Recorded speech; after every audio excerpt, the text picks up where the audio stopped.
మన దేవుడైన యెహోవా మన మధ్యన ఉంటే మనకు ఏమీయు కూడా కొదువ ఉండదు. ఎందుకంటే ఆయన శక్తిమంతుడు. ఆయన మనలను రక్షించి ఉన్నాడు. ఆయన బహు ఆనందముతో మనలను నింపి ఉన్నాడు. నీయందు నాయందు ఆయన సంతోషిస్తూ ఉన్నాడు.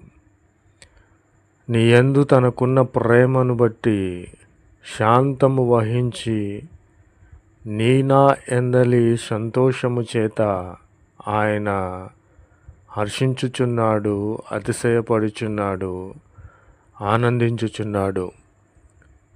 నా ప్రియమైన సహోదరి సహోదరులారా, కాబట్టి శక్తిమంతుడు, రక్షించే దేవుడు, ఆనందంతో సంతోషంతో నింపే దేవుడు, ప్రేమను చూపించే దేవుడు, శాంతి